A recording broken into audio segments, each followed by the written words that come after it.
యేసుక్రీస్తు నామంలో పరిశుద్ధాత్మ ఆశీర్వాదమును ప్రతిరోజు పొందుకుంటున్న ప్రతి ఒక్కరికి హృదయపూర్వక వందనాలు తెలియజేస్తూ ఉన్నాను.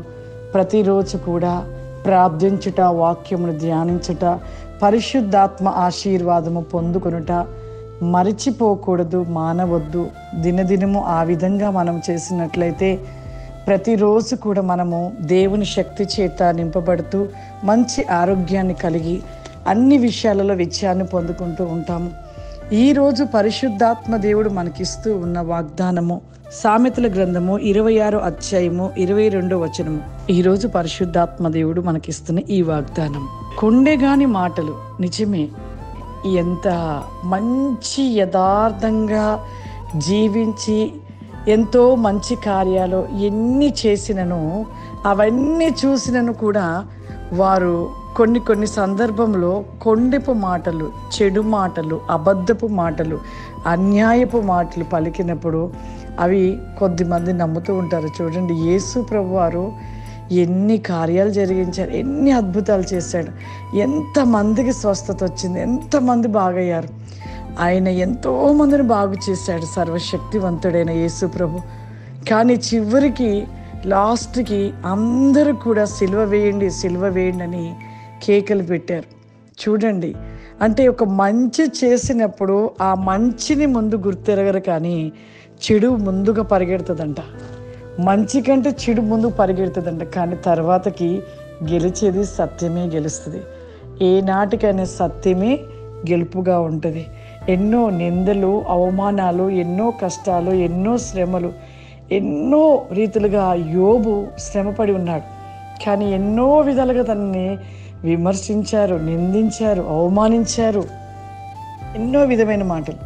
ఆయనను ఒక్కటే మాట, ప్రతి విషయంలో దేవుడు ఇచ్చాడు, తిరిగి మరలా దేవుడు తీసుకున్నాడు.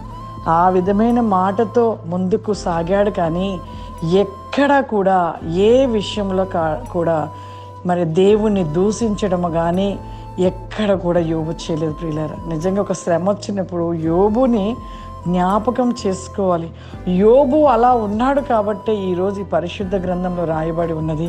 నిజంగా యోబు ఆ విధంగా ఉన్నాడు కాబట్టి మరి చివరికి అంతకంటే అద్భుతమైన ఆశీర్వాదాన్ని పొందుకొని ఉన్నాడు. మన జీవితంలో కూడా అలా వస్తూ ఉంటుంది. వచ్చినప్పుడు దేవుడు మనకిచ్చిన కృపను వెనకకు తీసుకోకూడదు. అంతగా దేవుడు మరి తన విషయంలో అపవాది ఎన్నో విధాలైన శ్రమలు చూడండి ఎన్ని రకాలుగా పెట్టింది. కుటుంబంలో భార్య ద్వారా, చుట్టుపక్కల వారితో, రక్త సంబంధాలతో, బంధుమిత్రులతో, ప్రతి ఒక్కరితో కూడా తనని దూషించినట్లుగా చేసింది. కానీ ఎక్కడ కూడా చెదరకుండా తన మనసును త్రొట్టెలనివ్వకుండా తను దేవుని పట్టుకుని ఉన్నాడు. ప్రియులారా, అలా ఉండబట్టి విజయాన్ని పొందుకున్నాడు. ఇప్పుడు కూడా ఎంతో మందికి ఇటువంటి వస్తుంటాయి, ఎన్నో శ్రమలు వస్తాయి, ఎన్నో అవమానాలు, నిందలు, ఎంత భయంకరమైన నిందలుగా వస్తూ ఉంటాయి. కానీ ఈ సమయమున మన జీవితంలో అటువంటి వైపుగా చూడొద్దు. మంచి ఏదో చెడు ఏదో గ్రహించే జ్ఞానం దేవుడు మనకి ఇచ్చాడు. ఎంతోమంది కొండెపు మాటలు చెప్పినా అది సత్యమా అసత్యమా అనేది మనం తెలుసుకోవాలని దేవుడు అటు జ్ఞానం ఇచ్చాడు. ప్రార్థన చేసిన దేవుడు మనకు చూపిస్తాడు. కాబట్టి మంచి మార్గం వైపుగానే మనం వెళ్ళాలి, కానీ మనకి చెడు మార్గం వైపుకు మాత్రం వెళ్ళకూడదు ప్రియులారా.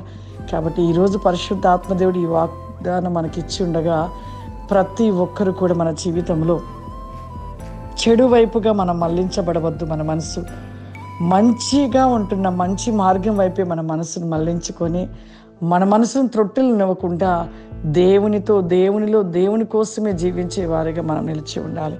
ప్రార్థన చేసుకుందాం. సర్వశక్తివంతుడా, దయగల తండ్రి, నీకు వందనాలు చెల్లిస్తూ ఉన్నాను ప్రభా.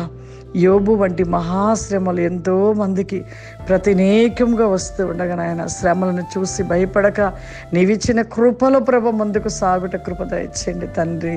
శ్రమ భూమి మీద ఉన్న ప్రతి మానవుడికి ప్రతినేకంగా వస్తూనే ఉంటాయి నాయన. ఆ శ్రమలను బట్టి ఎవ్వరు త్రొట్టిల్లవకుండా ప్రభా నీ మార్గంలో నడుచుటకు నీ కృప దయచేయండి తండ్రి. ప్రోగ్రాం చూస్తున్న ప్రతి బిడ్డను మీరు దీవించి ఆశీర్వదించండి నాయన. ఈ ప్రోగ్రాం కార్యక్రమం చూస్తున్న ప్రతి ఒక్కరి జీవితంలో ప్రభా వారు అడుగుతున్న ప్రతిదీ మీరు జరిగించండి నాయన. ఇప్పుడే మీ ఆత్మ చేత నింపండి ప్రభా, మీ అభిషేకము చేత నింపండి అయ్యా, మీ అగ్ని జ్వాలలుగా మండించమని అడుగుచున్నాను పరిశుద్ధాత్ముడా. I can go brick on the list because మీ కృపాశీర్వాదము దయచేయమని యేసు క్రీస్తు నామములో అడుగుచున్నాను తండ్రి. ఆమేన్. God bless you. దేవుడు మిమ్మల్ని దీవించును గాక. ఆమేన్.